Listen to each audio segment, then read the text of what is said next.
Hey, Dr. Heather here, and I have the absolute pleasure and honor of being in studio today, 6 feet apart. We're doing social distancing with Erin Bryant.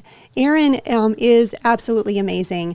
I have seen her work. I have actually been in her classes, and she is just absolutely an incredible teacher, an incredible coach.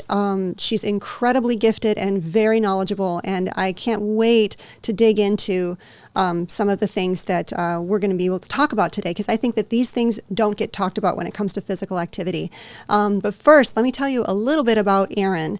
She was an elite competitive gymnast who went to college on a gymnastics scholarship. If you have any idea how competitive and difficult and rare that is, it's incredible. And then she stayed on at Auburn, where she went to college to coach. And that's where she completed her master's in exercise science.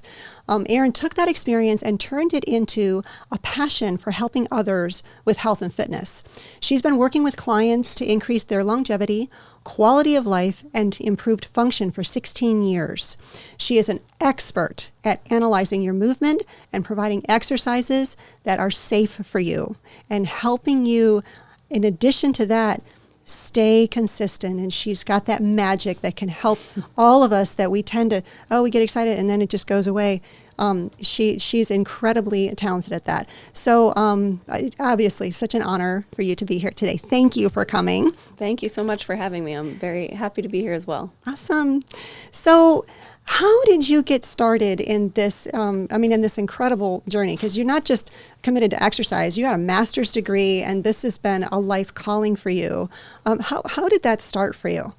I think it started very early on as a gymnast. There's, you do choreography and you start teaching other gymnasts quite young, really. And I started doing choreography for floor routines, which is the dance part and all of that. And I just had a desire, and I just loved to do that part. And I started doing choreography, but then it turned into coaching, and I started coaching my first classes at 13. And wow. And I had little kids, and I would teach them how to do a cartwheel. And for me, teaching someone how to do something was more rewarding than actually doing it myself. And I learned that seeing the light come on in someone's eyes when they get to learn something new. So even if it's a little kid learning their first back handspring, to my clients who have never done a push-up before and now they can do a push-up. For somebody, setting a small goal like that really just it mesmerizes me. I love it because it fills them up, it fills me up, and it's a win-win. We both get to win from the experience. So coaching for me is so much of bringing out in people what they don't think that they can do, because we always have more inside of us. We just have to guide it. Oh, so. That's that. You know, I love that you're saying that, because I don't think that we get to hear that enough. Mm-hmm. That there are certain things that we should be able to do with our body, even if our body is not super young, even if we're not, professional athletes. And we're going to talk a little bit more about that in just a minute. But you as a professional, what are some of the most common pitfalls or mistakes you see people coming in before they're working with you? When they first come in, there's got to be some consistencies with, people a lot of people making the same mistakes or falling under the same pitfalls. What are some of those? Setting your expectations too high too early. I'm so guilty of that. Right? Like, yes. I'm going to work out every day for 50 straight days, 2 hours a day, and I'm never going to eat a piece of sugar or carbs or anything. And you make it so much more difficult than it needs to be. And then after a few days, if you fall, you miss a day or you do this, and then you just stop completely. So I think setting your goals too high and not giving yourself something attainable. Start smaller. Start with, hey, I'm going to make it to the gym 3 days this week, and I'm going to drink water. So setting goals like that, which is something, it's a small little hill that you climb, and you get there and you're like, okay, I did that. Now I'm going to move on. And I think that's one of the big things that people do that I see regularly is they're like, I'm all gung-ho, but then they haven't really thought about why they're starting and giving themselves a good foundation of why they're doing it. Not just, writing a quick jotting it down on paper, just saying it out loud, but really charting out, okay, why am I exercising? What is the importance? And you go back to that, and then it becomes a habit and a lifestyle and not just a short-term quick fix. Yeah, I think that obviously I saw myself in much of that answer. Hey, I'm the same way. I'm an all or nothing person. Yes, very all or nothing. And because I was so athletic for so much of my life, that you just think that you can just go right back to a level of fitness overnight. And as you know, you and I both know, that's when a lot of injuries happen. Yes. In addition to, and we can talk about, I think that one of the things I'm so excited about that I know is part of your whole program is understanding the mechanism of injury that happens in exercise and how to look at every individual person to make sure that where their vulnerability is, right, you work around it. Can you talk a little bit about that? Yeah. So being, gymnastics background, everything is angles and biomechanics. If you're hitting your body in a certain angle, you're going to go higher, rise higher. It's going to look better, and you're going to be less likely to get hurt. Well, exercise is really the same thing. So whether you're an ex-athlete and you have all these skills that you used to have, or you have quick muscle fibers or whatever it is, and you jump into exercise, or you're completely deconditioned, you're a couch potato, and you really need to exercise, both of those are at risk for getting injured by going into any program because you don't know what you're doing. You're not really sure of what is the right position for a squat, for a push-up, where your hands go. Every single exercise really that you're doing, and I really focus on functional exercise, things that are meant to work and the way that your body's made to move. I don't use a lot of equipment or machines because they don't replicate how the how your body is supposed to be working in the angles. And so I keep it very simple. But if you have just your knees in the wrong place on a squat over and over and over, you will cause damage, right? And so, but squatting is great for you, and everybody should be able to squat down and lift things up and lift their body weight up, but done improperly, yes, it can cause issues long term. So I think that's the biggest mistake people make is they jump in, they don't really know what they're doing, and they end up getting hurt.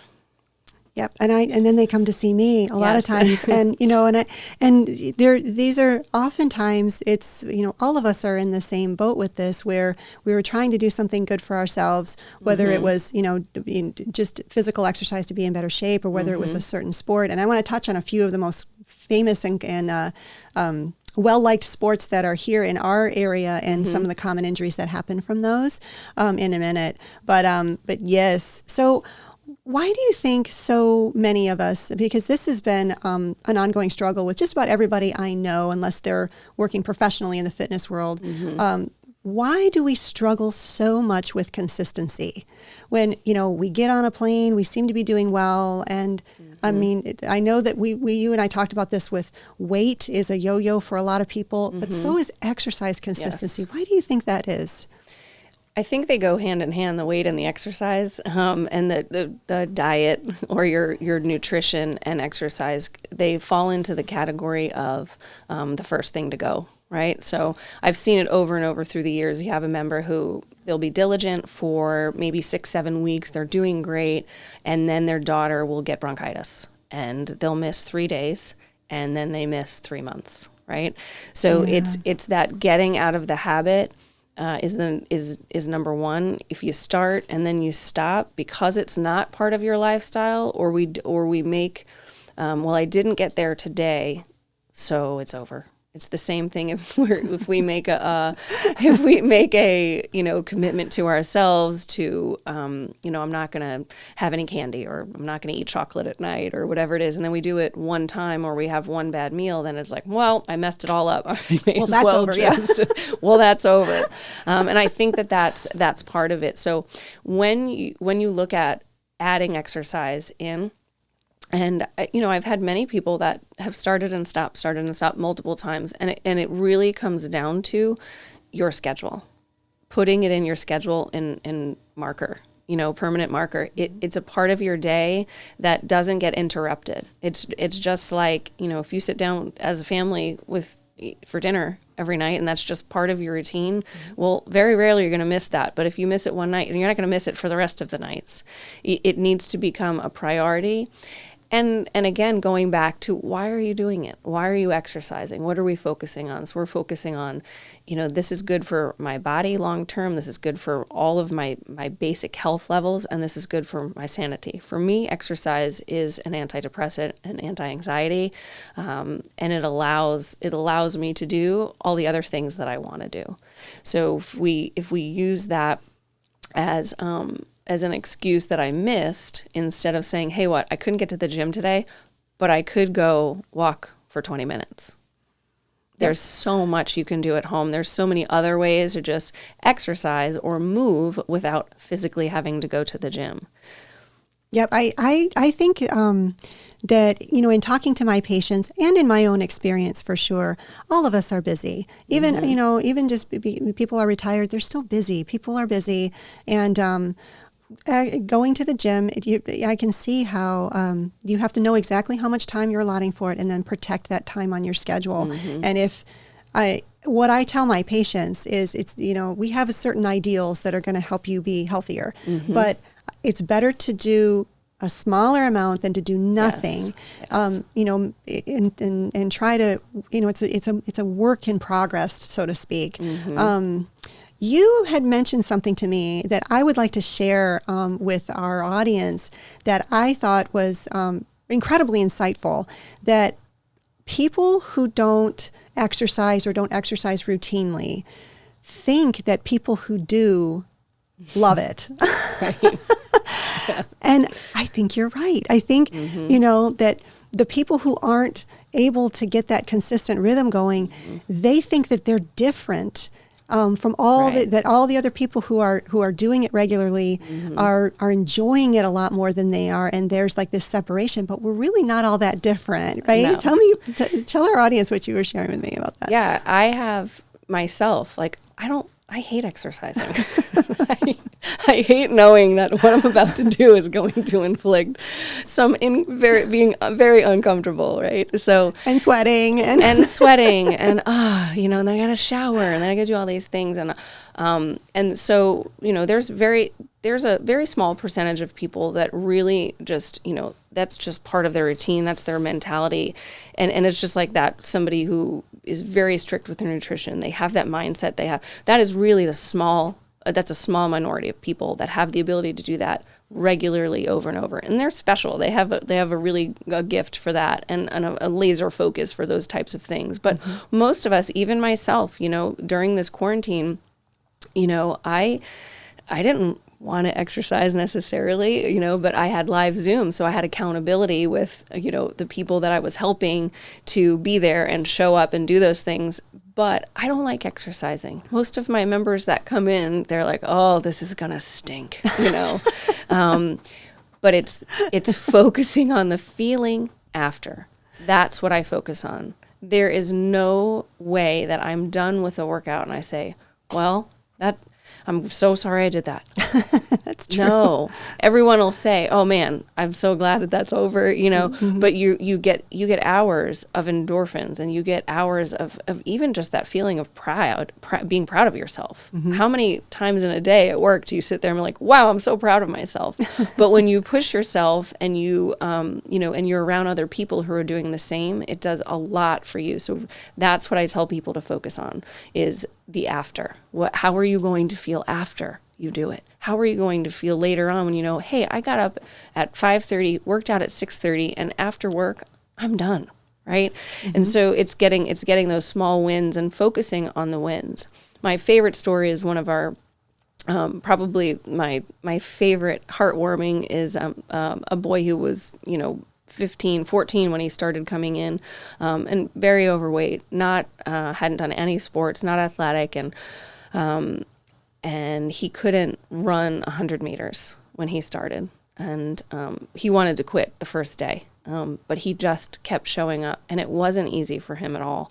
And I I've seen this amazing transformation. He's now, at the University of Florida. He's lost 70 pounds. Wow. He transformed his whole, not just his body, but it transformed his mind. It transformed who he was, his level of confidence.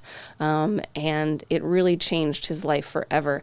And doing that early on enables him to now have a lifestyle of, of knowing how to take care of his body, take care of his health. And, he has the whole world ahead of him now, whereas before he was, he didn't have any goals or desires to do anything he thought he could. And it's been amazing. Now he can run a 7-minute mile. Oh my goodness. Yeah. So, but it's really just is showing up, and you don't have to be great.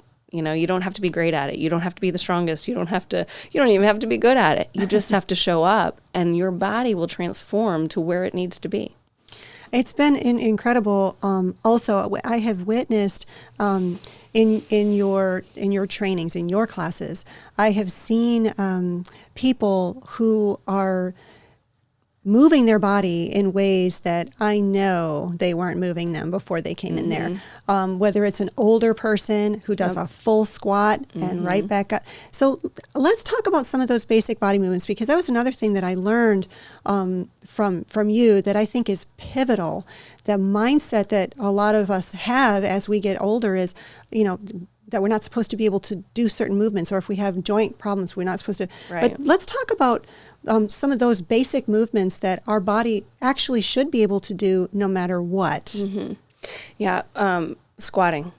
If you look at any baby, the minute they can start to, go from crawling to walking, they squat down completely perfectly, right? And because your head, when you're a baby, is the majority of your weight, if a baby were to squat wrong and improperly, they would fall on their face, right? Because of biomechanics and how that lines up. We're all meant to squat. Not one child can't squat. They squat down and play with Legos on the floor, and they get up and they get down, hundreds of times a day. And we should be able to do that for the rest of our lives. And because really what's that showing is leg strength and range of motion in our joints. Range of motion in our joints is your ankles are supposed to move, your knees are supposed to move, your hips are supposed to move. That's how they were designed. So when they stop moving and they just stop at a certain point, and they don't keep going, it's just like having a rusty door outside that just keeps getting rained on. It's just going to keep getting worse. But if we move that and we add some lubrication to that joint, right, and keep moving it, we should all be able to squat. Now, it sounds silly, but when you get older, if you can't sit on the toilet and get back up alone, somebody else has to take care of you. And that's a huge, once that happens, quality of life drastically goes down. And for me, that's not how I want to envision my future. I want to live a long time, but I want to be capable and be able to do what I want to do. And squatting is one of those things. Yes, and being able to get yourself off the floor. I know I have this conversation with my patients a lot because I actually do know somebody who is elderly and lives alone and had a minor fall. She didn't injure herself in the fall, but she couldn't get up, and she laid there for 2 days. Yep. Because she had no strength. She couldn't get herself up at all.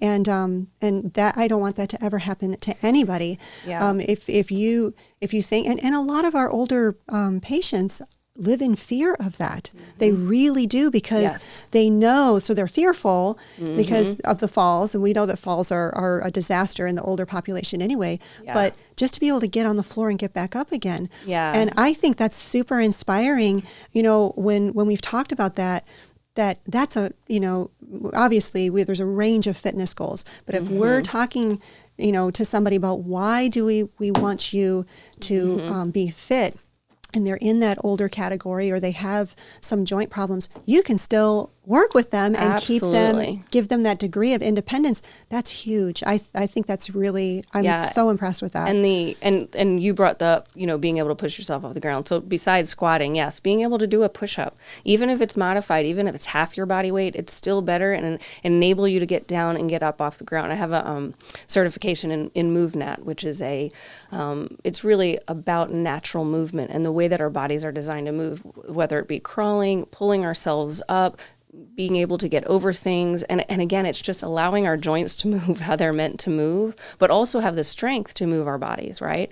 So I've had the same, my husband, Dr. T, is a chiropractor. And so he's had so many patients that have fallen, same thing, and have been stuck down there. And not having the ability to know how to get yourself back up or the strength it's really important. And definitely being able to do a push-up and being able to bend down and pick things up. It sounds silly, but it goes back to a basic functional movement, which is a hinge motion, which people think of as a deadlift, which people think, oh, deadlifts, they're bad for you. It sounds so scary. Deadlifts are the best thing that you can do for your back when done properly. That's the key. That is the key. Learning where what your spinal position is supposed to be, how to breathe when you do it, what your limitations are. So if you've had disc bulges or previous back surgery, yes, you can still deadlift, but you need modifications in order to make sure that it's safe. So you have to make sure that you're really training with somebody that knows how to put you in the right positions to be able to do that. And that's key. So that was another thing when we were talking earlier. The world of fitness, it can be overwhelming for a lot of us, and just saying, okay, I know I can't exercise at home because I'm just not going to do it. I need to, go to a place. Not even understanding how important it is to actually work with a coach, but just I need to go to a place that's going to, that'll help me. And then they walk in, and now what? It's kind of like, and I'd like you to share what we were talking about, that analogy with that experience, and then what the risk is of just grabbing a trainer out of a lot of these facilities. I had no idea. Go ahead and share that, because I thought it was a great analogy about the car. Yeah, so I always say that to people, that. And I know a lot of people go into your big Globo gyms where you just walk in, there's equipment everywhere, and you just jump on a piece of equipment and maybe you sweat a little bit or you go on the elliptical. But really, those days of jumping on a piece of equipment is really, you're working one muscle, you're working your heart, right? You're not really working your body. And for me, movement is way more important than fitness, right? Your body being able to move. You will get fitness just by moving your body, but just doing cardio, which people think of as jumping on a treadmill or the elliptical or something like that, and just doing that for an hour and walking out. Yes, you probably have increased that, but you haven't really done anything for your functional fitness, like we were talking about, squatting, moving, being able to move your own body weight and stand up and come up and down. But going into those gyms for many people is like me going into a mechanic shop with my car and them throwing tools at me. I'd be like, yeah, okay, so no, I don't know what's wrong with my car, and I don't know how to fix it, so I need some help, right? And this is our bodies. This is how we do. So when I'm looking at people moving, all I'm trying to do is make sure they're in the best position possible to, number one, see results, and number two, keep them safe, right? So same thing that and many people. That in the fitness industry, there isn't a huge regulation of who knows what they're doing and who doesn't know what they're doing. And there's weekend certifications that you can do that anybody off the street can take an online test and do.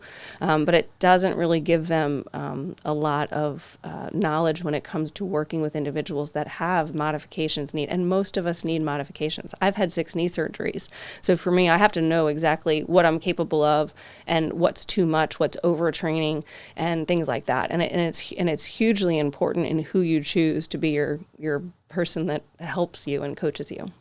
I was so surprised. I really didn't know that that was the situation. And I know that there are all kinds of good people out there. Yeah. But like you said, knowing who you're working with and if they are able to keep you protected. Right. The other thing that we have a lot of, and we have a lot in common with this, is we have our patients who may have a hobby like golf, which they love to do, but they will get injured, or they continue to get injured, and I talk to them about I would like you to do some fitness things that will protect you from getting injured when you golf. I don't think of golf as the exercise that's going to protect your joints. And there's a few other very common sports that are here in Naples that we see that we want people to continue to do them for a very long time. But can you talk a little bit about that too? How can you protect them from injuring themselves doing the things they love? So many of the things that are popular for hobbies and sports that people do, golf, tennis, pickleball, even triathlons, marathons, running, and cycling, all of those things, they are passions where people get out. That's where they get their anxiety out and their endorphins going, and they love it. But again, it's very much, it is a sport. So with any sport, you're going to have overuse. You're going to have joints and movements that are repetitive. And anytime you have repetitive movements over and over and over, your joint is going to be at risk for being inflamed or getting overworked, and then either tearing or tendonitis is the most common, things like that. However, if you have a strong foundation, if you have functional strength and you're working things that will go and really help your movement patterns, so that, for example, golf is rotational. It's power from the hips, it's rotation, but all in the same direction over and over and over. So if we can counterbalance and strengthen your core and work on your wrist strength, believe it or not, work on wrist strength, elbow strength, shoulder strength, it will help reduce your risk of getting those things like tendonitis and things that hurt you. So yes, having other supplemental fitness and functional fitness that will help your sport is very crucial. So I wanted to ask you about something that you called the deconditioning cycle. Can you explain a little bit about that? Sure. So this is everybody knows at this, with all the media out and all the research, everybody knows they should exercise. Okay. Yes, so then that's not news. That's not news. They make that decision. They go to the gym. They start a sport. They jump into some class. They do something and they do it and then they get hurt. So then they stop. And then they let it heal up and then they try it again. They jump in and they go through and then they get hurt and so they stop. And so this is a deconditioning cycle because what we've done is we have really just kind of gone backwards. It's just like starting a diet and gaining 10 pounds, losing 10 pounds and then gaining 15, losing 10, gaining 15. If every time you go do something, you're getting hurt, well, you have to address, okay, why do I keep getting hurt? And unless you address that and your basic movement patterns, then that's going to continue to happen, and then you end up just giving up. And we don't want anybody to give up. No. Some people are really just afraid to exercise, and especially with back injuries. If you've had a previous back injury and you have, I blew a disc or I did this or I had a car accident, I've never been the same.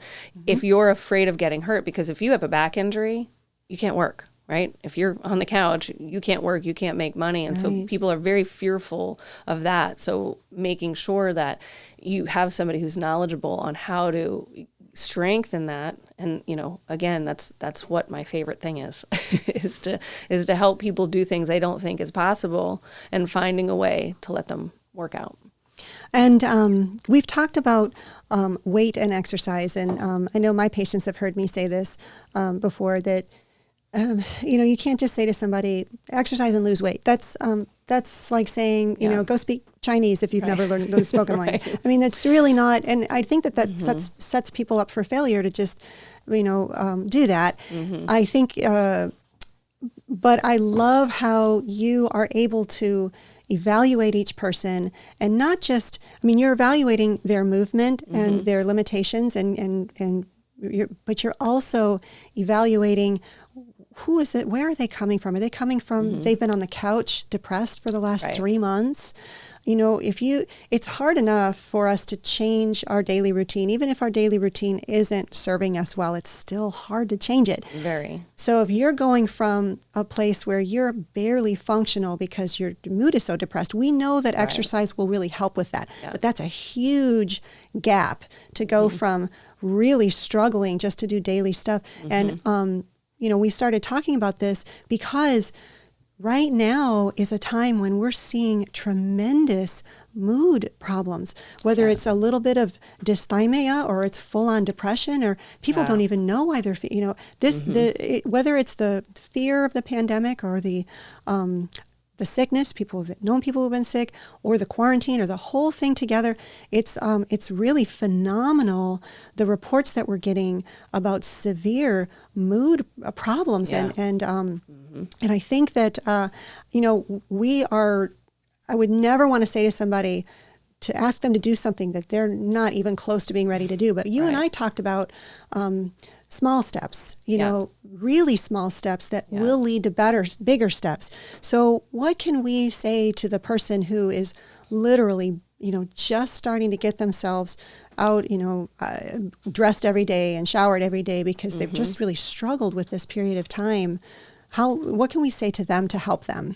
I think one of the biggest things is finding an accountability partner, somebody who they know that will help them and that will be there for them when they don't get up. And I've had groups at 5:30 in the morning. It's always they're my most steady, my most regular group because they're that kind of people. But they're also the ones that will text each other the night before and say, "Hey, are you going? I'll look forward to seeing you in the morning," right? So you have that person who's an accountability partner, but also setting, like we talked earlier, setting a small goal. Don't expect, you don't have to expect being, grand champion of working out in a day, but yeah, small goals, small wins, even if it's just, I'm going to take a walk every day this week for 10 minutes. Right. And and going back to, we talk about our why and changing your perspective. So if my goal is long-term change, I don't want to make short-term goals. I want to make long-term goals in the sense of start here and then I move on and then I move on. So it's a building goal, and it's not just here's this goal out here, but I have no idea how I'm going to get there. Right. Or the mountain seems so high, there's no way. If I told, my member who, changed his whole life, lost 70 pounds, hey, I want you to lose 70 pounds. That would be so much pressure. Yeah. Right? Yeah. And so if you have a lot of weight to lose or you have a lot of habits to change, you do have to start small. And really with nutrition, because we touched on this earlier, with nutrition, it's the same thing. You can't take everything out of your diet in one day and be like, okay, I'm never going to eat a cookie again, and I'm never going to have a glass of wine, and I'm never. You just start with removing one thing that is probably your biggest hindrance, whether it's drinking soda or if it is drinking, alcohol each night of the week or whatever it is. You just remove one thing at a time, and then you make that a habit, and then you get used to it and you move on to something else. I think that's really important because we don't want to set ourselves up for failure, right? And that's what we do. Yeah. It's important to know that having a healthy weight is really, really important. Nobody wants to be overweight. I work with this with my patients a lot because I help them with joint problems and spine problems. And the unfortunate math is that for every 1 extra pound of body weight you're carrying, it's 4 extra pounds on your weight-bearing joints, which are your back, your whole back, your hips, your knees, your ankles. Yeah.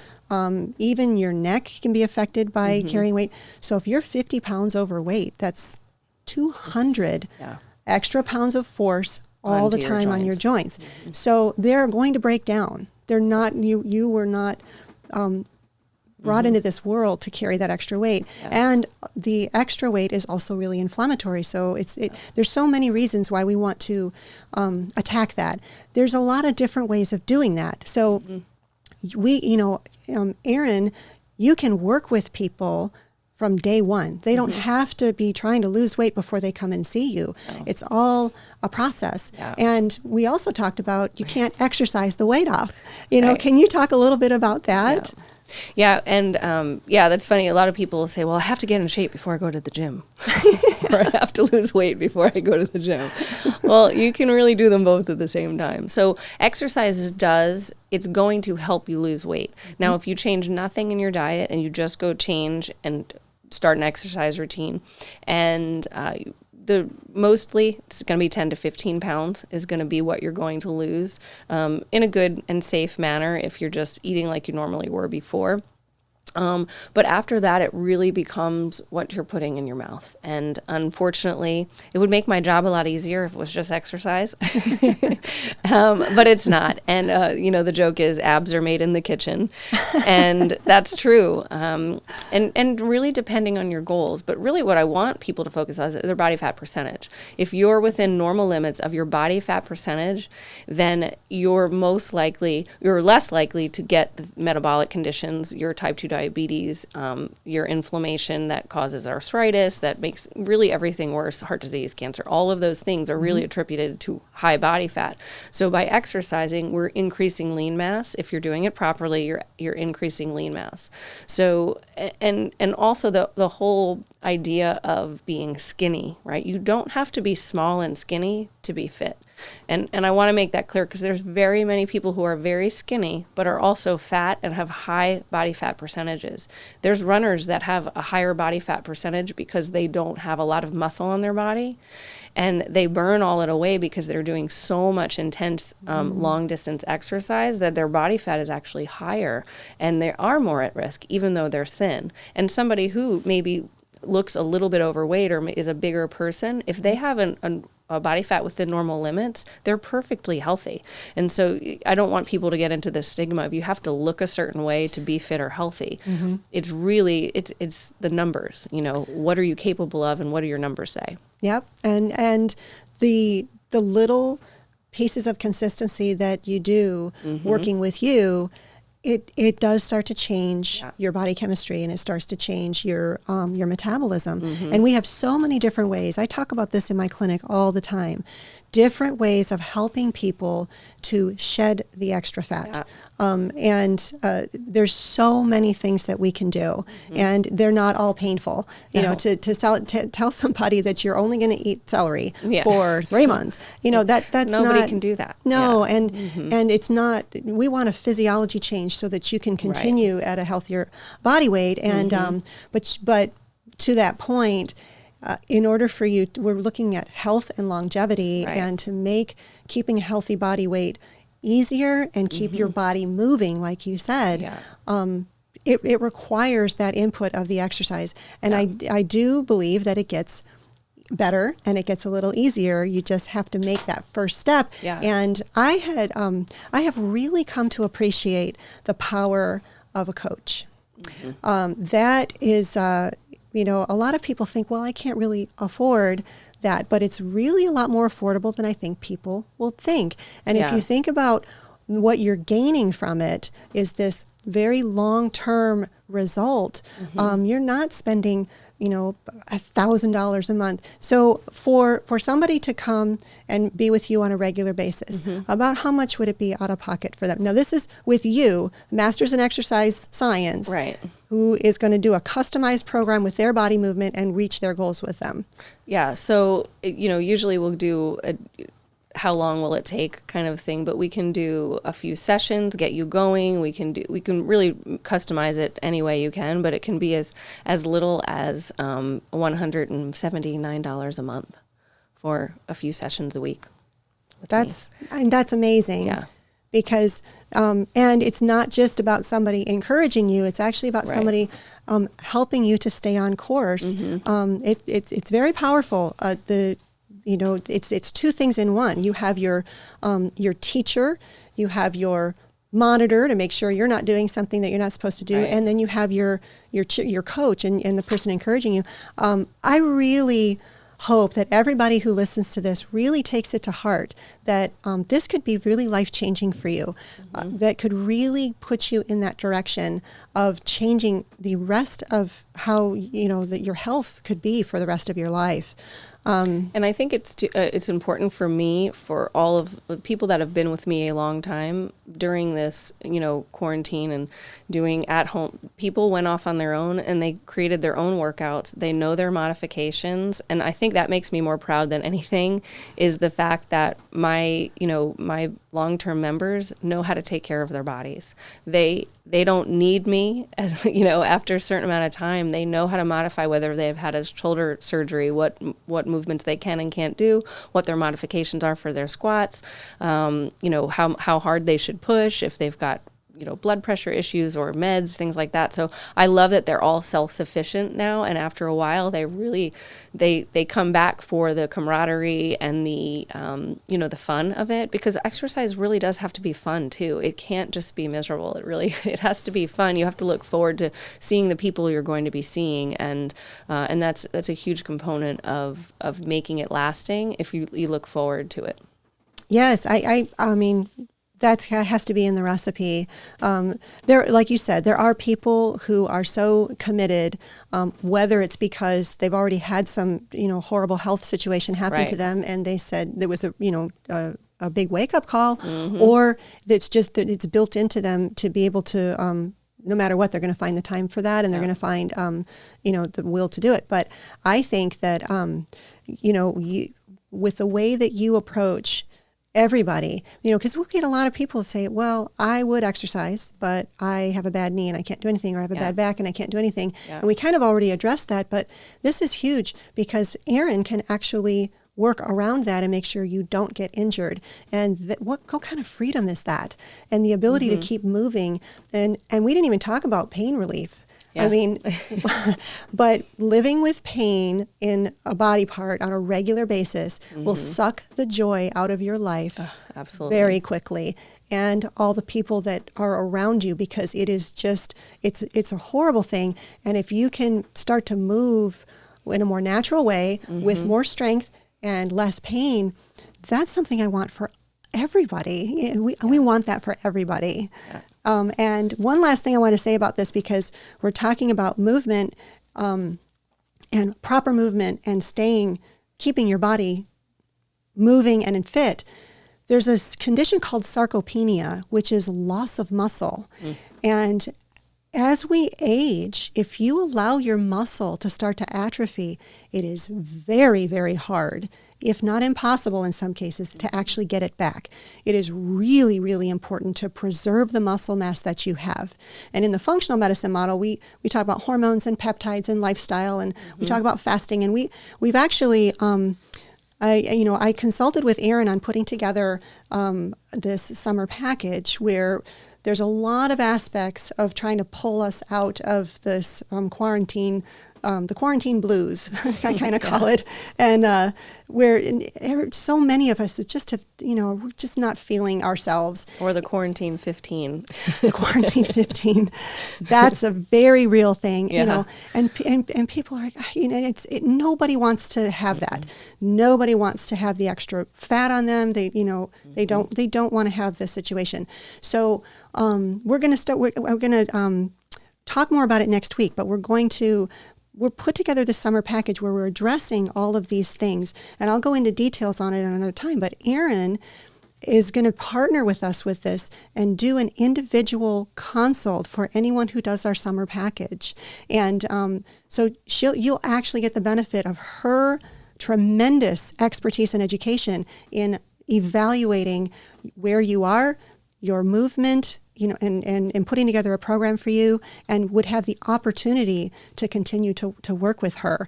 And we have 1 month, 2 month, and 3 month packages, and we're going to focus on everything, and we'll go through the details on that. But I'm so happy to be able to share our patients and get them well with your incredible experience and expertise.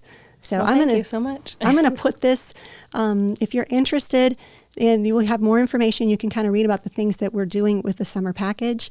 And Erin can be found at Movement. It's MOVMNT. And she can be found there. And we'll also make a connection on the link here to contact her. And there's the link if you want to look at all the things that are involved. And I hope that you can walk away from this with maybe a different thought about exercise and that there is something for everybody. If we don't move it, we lose it. For sure. We have to keep moving. So we really can help everybody, especially Erin. When it comes to this, she is uniquely trained and experienced to help anybody. And that is, as a physician who takes care of people who with a lot of, pain and injuries in their joints and their spine, that's invaluable to me and to you too. So thank you, Erin. Thank you so much, Dr. Heather.